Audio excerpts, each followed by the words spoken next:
Olá, pessoal.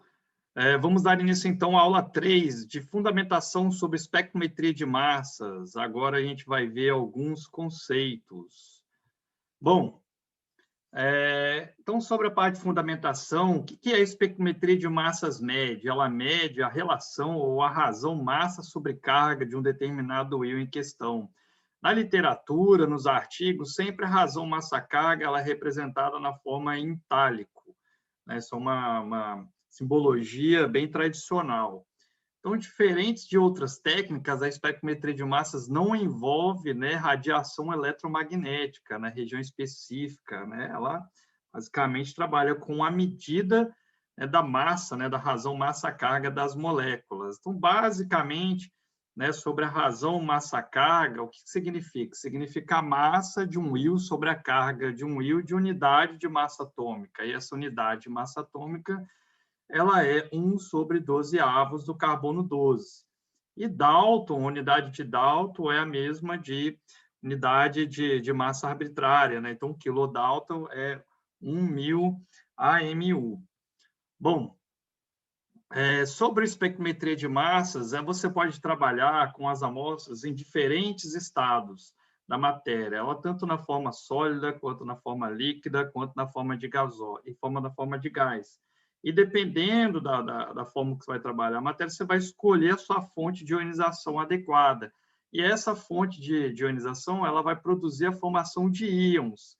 E esses íons em fase gasosa vão entrar para o analisador de massas. Aí o seu analisador de massas pode ter baixa ou alta resolução, dependendo da aplicação e da problemática que você tem.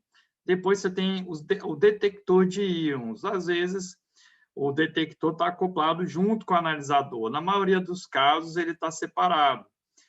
E aí você tem a operação, né, o tratamento de dados, o registro do espectro, o tratamento analítico que é feito pelo espectrometrista de massas ou analista.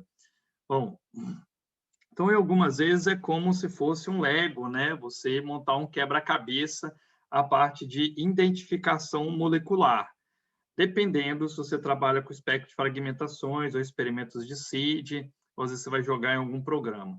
Bom, o que é crucial na espectrometria de massas? Um equipamento espectrômetro de massas, normalmente ele é um equipamento de bancada ou ele pode ser um equipamento que ocupe uma parte do laboratório. E ele é sempre provido de bombas, sejam bombas mecânicas para fazer o pré-vácuo ou bombas turbomoleculares, que é para fazer já um vácuo menor, né? Fazer um vácuo mais forte, vou assim dizer a expressão, né? Tem a força melhor de trabalho. Então, o vácuo do equipamento ele pode variar, enfim, de -4, -5, né? Que é a condição ideal, e pode chegar até 10 a -8, dependendo do espectro de massa que você quer trabalhar. Agora, o caminho do íon vai depender dessa pressão. Observe aqui, quanto menor a pressão, né, mais reduzido for a pressão, maior é o caminho que o íon consegue percorrer. Por exemplo, aqui em 10 a -6, percorre 1 vezes 10 a 2, que é em torno de centímetros, significaria a ordem de 1 metro, né? Seriam 100 centímetros, 1 metro, né? Então, basicamente, com a pressão na ordem de 10 a -5, 10 a -6, né? O íon vai percorrer a distância de 1 metro. Agora, para espectrômetros de massas maiores, principalmente como FT e CRMS, repara que você sempre trabalha com vácuo menor. No nosso laboratório, a gente tem um FT, um SolarX, e o vácuo chega a 10 a -10, né? Porque o caminho que o íon precisa percorrer, no nosso caso, ele é maior e, consequentemente, é um equipamento de maior porte.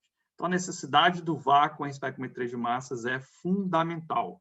E isso também é um desafio da técnica para torná-la de forma portátil. Bom, mas quais as informações que você precisa saber dentro da espectrometria de massas, né? Você precisa saber conceitos, definições sobre a massa molecular, né? Como é que você determina a fórmula molecular. É importante você detectar os fragmentos, e aí você vai ter detalhes estruturais do composto estudado. Então, a espectrometria de massas, ela, dependendo da técnica que você vai trabalhar, ou os experimentos de fragmentação, é como se fosse um quebra-cabeça, né? Você juntar as partes, né, dos seus fragmentos para você chegar na molécula e identificar a sua molécula de interesse. Nesse caso aqui, você tem o íon molecular, né, o íon da molécula intacta e os seus fragmentos, que a gente vai estudar posteriormente, todos esses conceitos. Então, você juntando os pedaços, e você consegue chegar, então, à sua molécula original. Então, basicamente, os fundamentos da espectrometria de massas que a gente vai ver envolve conceitos de isótopos, isóbaros, o que é um sinal monoisotópico, a gente vai ver o cálculo de exatidão de massas, insaturações, resoluções. Então, tudo isso é importante para você também entender a questão dos métodos de ionização, o sistema do vácuo, o acoplamento com as outras técnicas. A gente vai passar para ver também a interpretação dos espectros, mecanismos de fragmentação, íons característicos, regra do nitrogênio, regra do paraelétron, e depois a gente vai para a parte de quantificação e identificação. Então, veja que é bastante coisa para a gente estudar e é muito importante saber desses conceitos.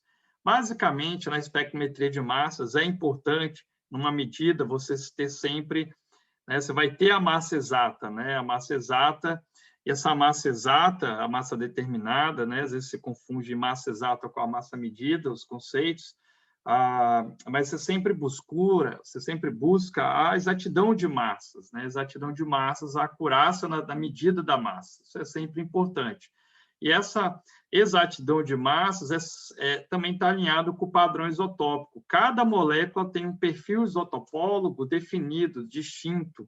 E aí, alinhando essa informação e a massa exata, você consegue, né, ter uma boa conexão, né? Consegue ter um caminho para a elucidação estrutural. Então, de princípios básicos, a gente sabe que os elementos podem ser identificados por suas massas, né? Então, a espectrometria de massas ela é importante para identificar os elementos a partir da sua medida da massa molecular, no caso, uma molécula, ou massa atômica, no caso de elementos químicos, enfim. Os compostos que consistem em diferentes elementos ou diferentes fórmulas moleculares, eles vão ter massas distintas, como aqui o indol e a quinolina. Possuem fórmulas químicas distintas, logo massas diferentes. Então, é uma coisa que é até básico e até trivial para o espectro de massas diferenciar. Bom, mas o que é a massa de um átomo, né? A gente está acostumado por definição, lá do ensino médio, que a massa do átomo, representado por A, nada mais é que a soma de prótons pela soma dos nêutrons.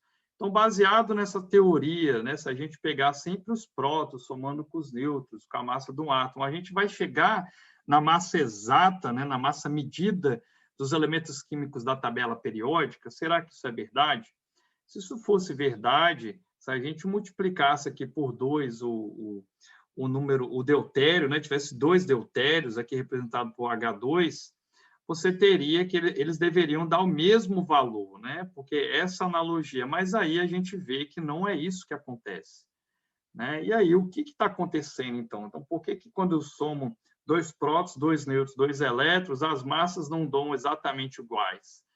Porque tem um fenômeno que a gente vai estudar agora, chamado de defeito de massa, né?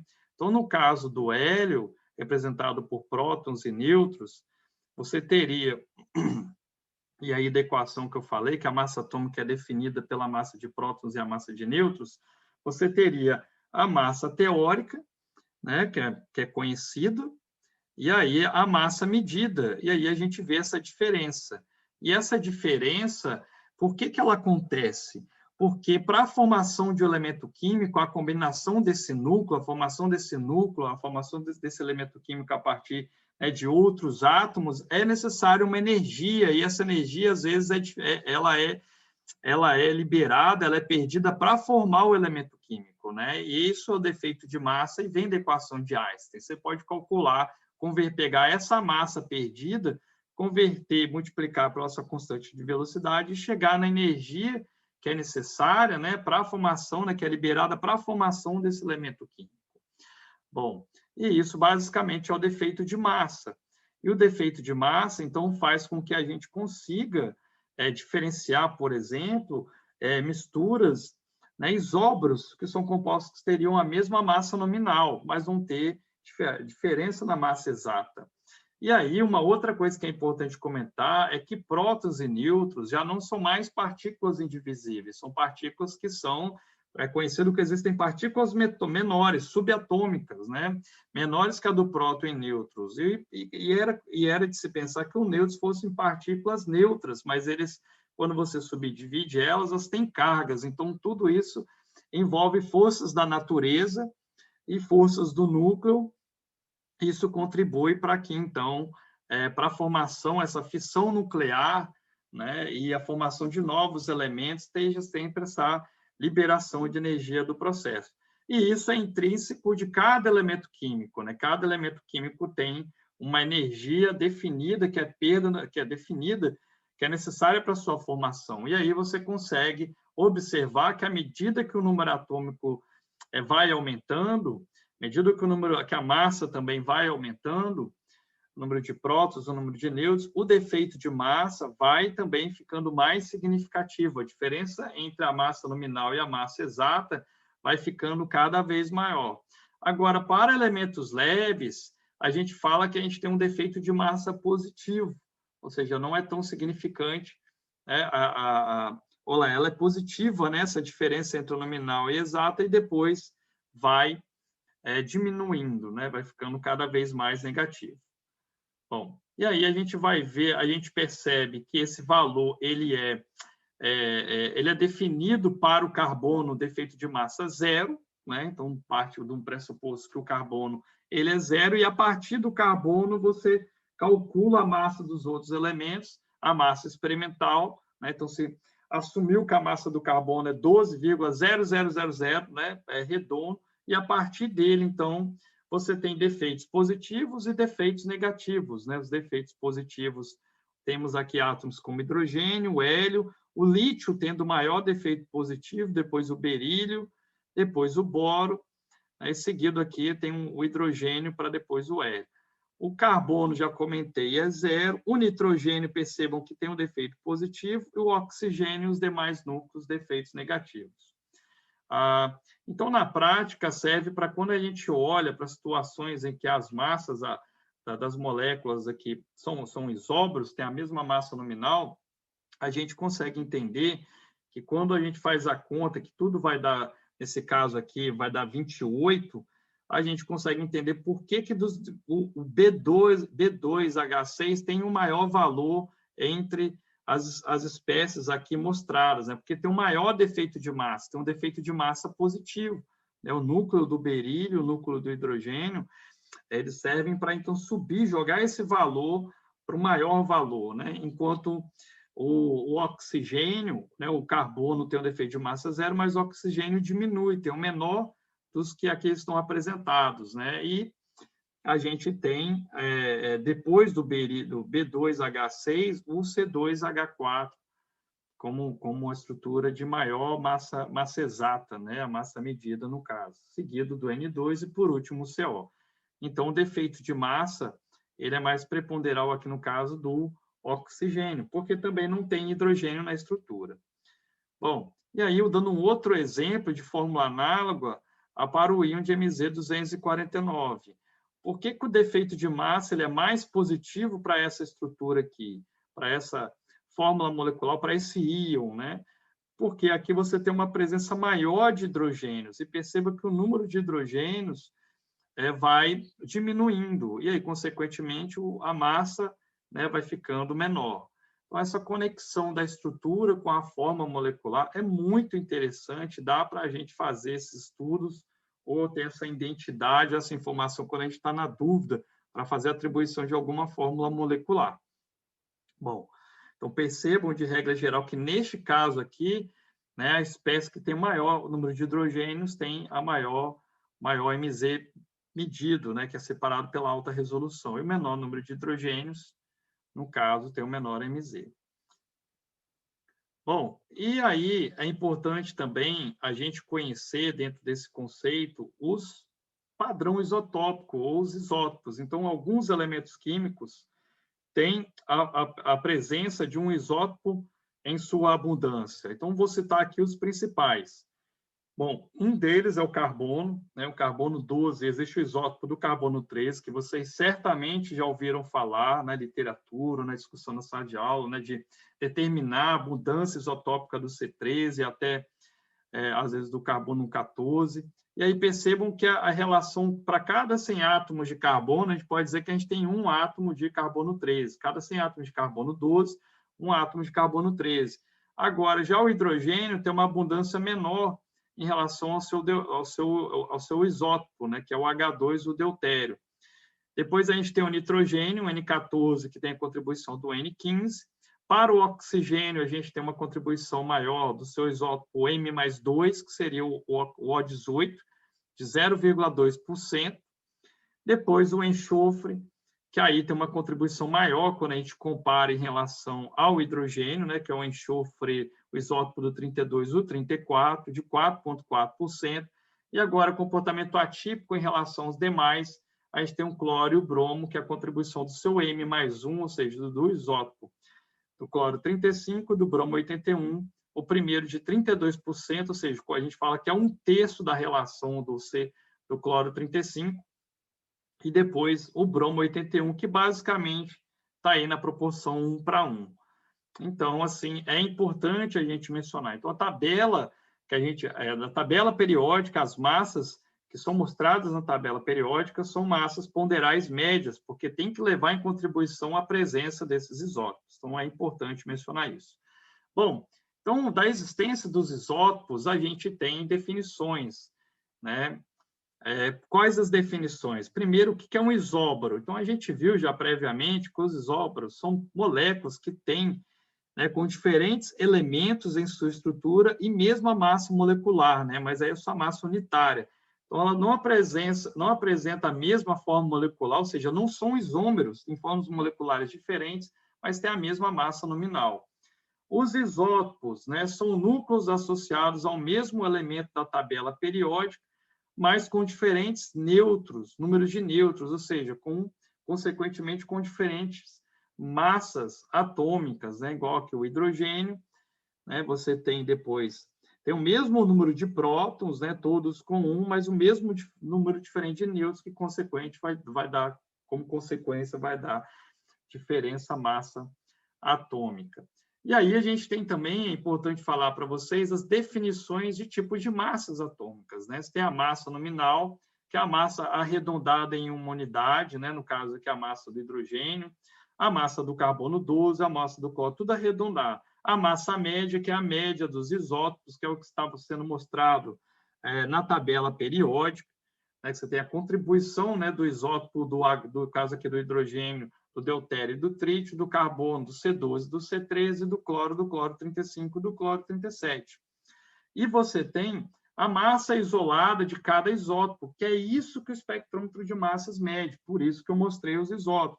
Mede a massa isolada da contribuição de cada isótopo, né? Então, a massa do isótopo mais abundante é conhecido como a massa monoisotópica, mas o espectro de massa mede a contribuição de todos os isótopos.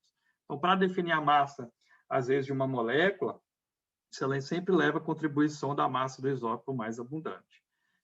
Bom, e aí, como eu comentei, né, a espectrometria de massas e o padrão isotópico. É extremamente importante a contribuição do padrão isotópico, que vai dar uma contribuição na interpretação do espectro de massa, para você chegar, então, na dedução da fórmula molecular.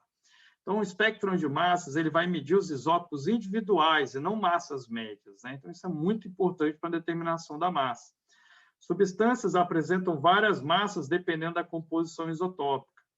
Já foi mostrado. E a composição isotópica vai variar de acordo com a composição química, ou seja, quando a gente começa a combinar essas misturas de átomos para formar uma molécula, significa, então, dizer que cada molécula formada que tiver a fórmula molecular diferente vai ter um perfil isotopólogo diferente. Então, é como se fosse a impressão digital. a composição isotópica, a impressão digital de uma molécula. Basicamente, é isso. Então, repare, nesse caso aqui, essa é a contribuição isotópica. Então, uma mesma molécula, ela vai apresentar um conjunto de sinais. E, a partir desse conjunto de sinais, com essa contribuição isotópica que vocês estão vendo aqui, a gente pode chegar na fórmula molecular. Bom, adicionando uma informação, né, na prática, às vezes a gente tem o sinal, né, o primeiro é o monoisotópico, né, que às vezes, né, a gente chama de M. E aí a contribuição do M+1, que é o isótopo, né, no caso aí o mais abundante, que é contribuição com uma unidade de massa adicional. Aí o posterior vai ser o M+2, e depois o M+3, e assim sucessivamente. Então, a gente tem essa contribuição e a gente vai falar disso depois, como isso é importante para chegar no cálculo da forma molecular. Bom, então a massa molecular exata é o espectro de massas de alta resolução, aí já dá essa informação, que ela consiste, né, da soma das massas atômicas, né, e ela é única para cada fórmula molecular. Então, os isóbaros, eles podem ser distinguidos se você conseguir medir a massa exata deles, né, a massa com precisão e exatidão. Aí você consegue chegar na fórmula molecular. E o perfil isotopólogo também vai ajudar.